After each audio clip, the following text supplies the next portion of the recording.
Okay, Sunday, Romford Horror Film Festival. We've just had the feature film Mosaic, but before that we had some short films.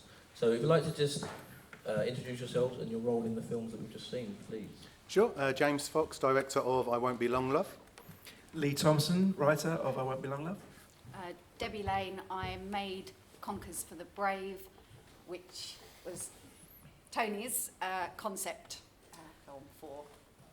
Yeah, so Conkers For The Brave and the other animated film are both scenes from The Witches of the Sands.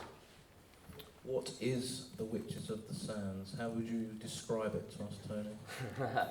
Okay, so basically it's, The Witches of the Sands is sort of Monty Python meets The Evil Dead meets The Office. It's a sort of film. It's a love letter for horror fans, basically. Mm-hmm. And where does Conkers For The Brave fit into all of this? I really wanted a stop motion scene in the film because I grew up watching Ray Harryhausen films, and I wrote a haiku, which is it's a Japanese poem with sort of 17 syllables, 5 syllables, 7 and 5. And it lended itself really well to what I thought would be a great stop motion piece. And I saw Debbie's previous film, that Horror on Sea, and I basically got in touch with her and said, can you help me out? How did you get into stop motion in the first place, Debbie? I just thought it looked fun, so. Is it fun, or is it a real pain in the arse? It's both. Yeah, okay. It looks like a pain in the arse. It is both. Yeah. I just decided the first film that Tony's talking about is called All Consumed, and it was one I just decided to have a go at. I had no experience of stop motion or anything at all. I just thought, let's see how that goes. So obviously when Tony said about doing this, what turns out to be Conkers For The Brave,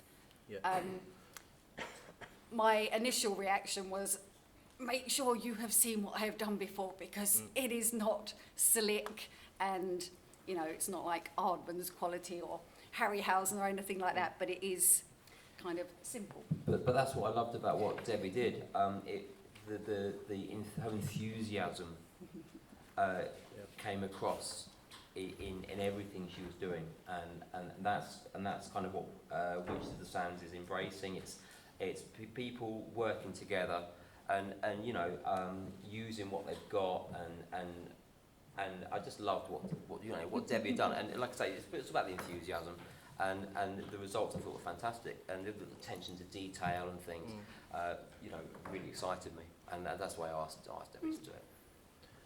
Debbie, give us an idea of how long. I mean, what was the runtime? That was 9 minutes. Yeah.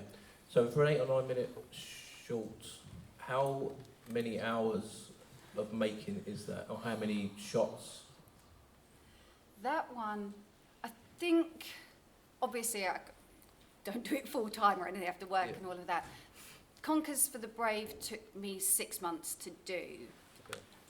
Obviously it wasn't constantly doing it, but it probably took about 2.5 months of making before I could start. So I had to obviously make the shack, make the puppets, make all the bits and pieces, and then the way I kind of put it together, I will just go out and film a shot and then edit it down, edit the little shots together and film the next one, edit. So it's not like I film everything and then edit everything afterwards, because I kind of need to do it because of the way I work. I can't go backwards. It has to go from the first scene right through to the end scene, because obviously as soon as the blood comes out, things start getting stained. You can't redo a shot after that, because they don't have spare sets of clothes or other floors or tables that you can use. Once they're mucky, that's it. So it was it took 6 months to make Conkers For The Brave, but obviously not all the time, every day kind of thing. So. Tony, your short as part of Witches that you played, The Most Extraordinary Swim? Yeah. How does that fit into your overall project? So we filmed a scene in Essex in Trish's where's Trish's house, everyone? Billericay, there you go. Everyone's filmed there now. It's an amazing place. You go through these gates, and you always kind of this old caravans and sort of tin or iron doors. Just bizarre kind of old school kind of vibe to it. There's old caravans and things. So basically, we transformed that into a sort of what's the word? South Carolina, hillbilly type vibe. And we had a vintage car there and Lara was playing the Maharaja, and we had a sort of squid woman, and I really wanted the car to fly at the end of it. And we wanted to get it into the studio, but that just proved logistically quite hard. So I just had basically said, well, let's animate it, you know. So we had this bizarre animation stem from that. So a lot of the images you see in that film are bits from Witches of the Sands. Okay. So you know, but then animated in bizarre and surreal ways. Yeah. Was this the first time you'd ever done animation yourself? First time. That you'd done animation yourself? Oh no, it wasn't me. It was Mark Stewart. Okay. I have no technical ability in any way, shape, or form. So I great people to do it, to kind of work with my bizarre ideas. Mark Stewart, he's great. He did Jonathan Zorin's opening credits for Wyvern Hill, for example, and I knew him from that. And he's currently working on Lauren Barnett's, my girlfriend, animation as well, which is great. He basically I gave him the ideas, very much like working with Debbie. I said, well, this is kind of what I'm thinking. Then Debbie went off and did her own thing, and I provided Mark with some images and ideas and the general outline, and we chatted about it, and he'd sort of say, this is what I've done so far, and you know, what do you think? And we went from there. You two guys here, when did you first start making films together, and how did you get to the concept of your film? It was a bit weird, really. Lee put up a kind of Facebook post saying, anyone in Whitstable, which is where we both live, anyone like horror, want to make a film? I make films, so I said, let's meet up, and he had a bunch of scripts, and we went through a load, and I said to him, don't be afraid to make something a little bit more nasty, and he came back with that, and that was fucking horrible, so we went with that one. Yeah. I think I actually wrote in my notes for the selections process, I wrote, this is nasty. Thank you very much. Yeah, that's probably a compliment to most people here if someone says that about their film. I almost don't want to ask this, but where did the inspiration come from to have someone chainsaw? Oh my God. Well, it was a little bit of drawing on what I was experiencing at the time. My father was he's slipping into a bit of dementia, so I had that story in the back of my head, basically, of someone who was in cognitive decline, and I thought, how can I use this in a very respectful way, but also make it, I don't know, a little bit more fun, as you do with, and I was writing a lot of horror stuff at the time, so I thought, what would make this a little bit more interesting?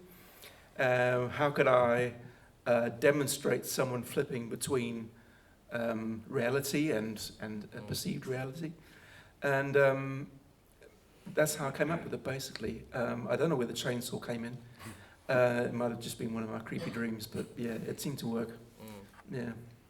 What was the most difficult part of making your film? Was it anything to do with the blood or the continuity, anything like that? Yeah, the actual chainsawing in half was quite hard. We made her and made two versions, and just on the day, having the time to kind of do it justice, it was actually going to be a little grosser. There was going to be like kind of ribs and stuff, but just time constraint. So that's what kind of stopped us from doing everything we wanted to do, really. But, it's still disgusting, so, we kind of achieved that. How has your film done elsewhere? How's it performed? This is his first festival outing, His actually. very first. Yeah. So we only just... For the premiere. yeah. Yeah, so we've literally just, this was the first place we kind of put it into, and yeah, hopefully it's going to be good. We only just had the cast and crew screening. There's still some of the crew that haven't actually seen it yet. Okay. So yeah, pretty new. How is it looking at it on a big screen like that compared with I guess, Amazing. monitors Yeah. and things like that? What a privilege. Yeah. What a privilege. I mean, growing up with, films as we all have, seeing something that you've written on the big screen, I can't even describe it. It's surreal. It's a privilege. I'm grateful. Thanks for having us. No worries. Conkers, one question for, I don't know why I just called you Conkers now. It's not even your name. My name's Debbie. That's for you then. Have you got ambitions to do more stop motion? Have you got the bug now, or you not? Yes, I'm recently finished one called The Process. That's quite long. It's 22 minutes, 22 seconds, so that took even longer. It's fantastic. Thank you.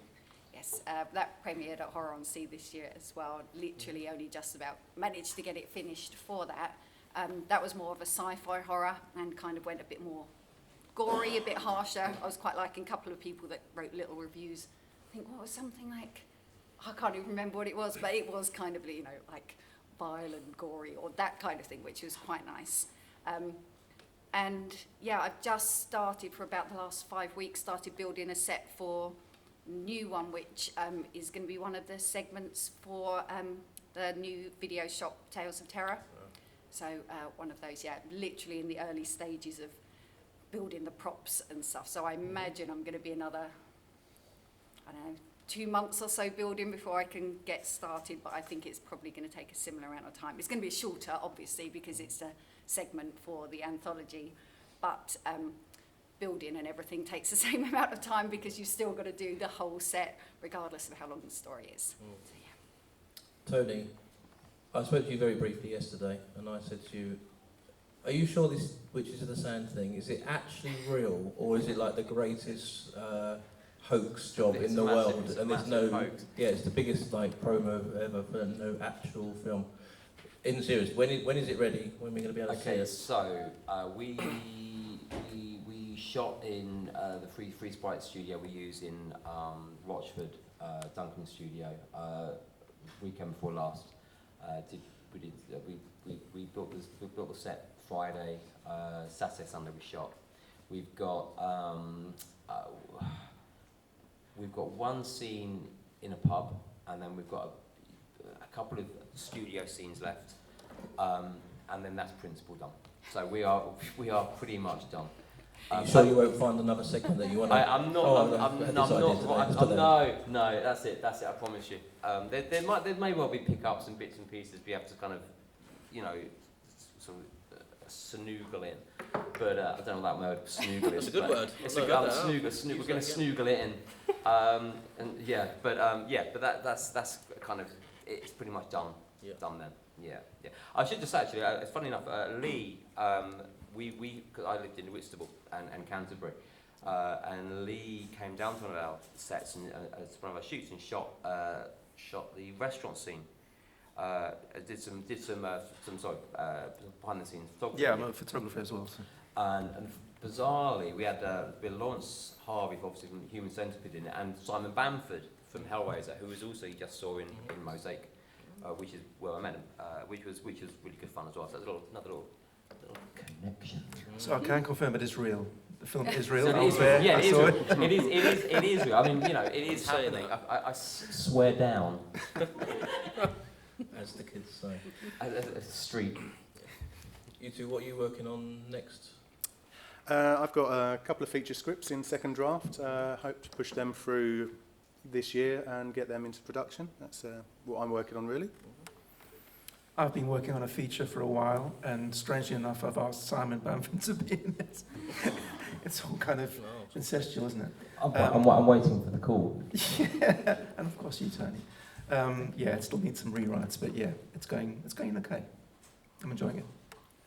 Thank you all so much for submitting your film and coming here to represent it and answering questions and being called Conkers. I'm sorry again for that. Can we have a round of applause, please, for our filmmakers? Thank you.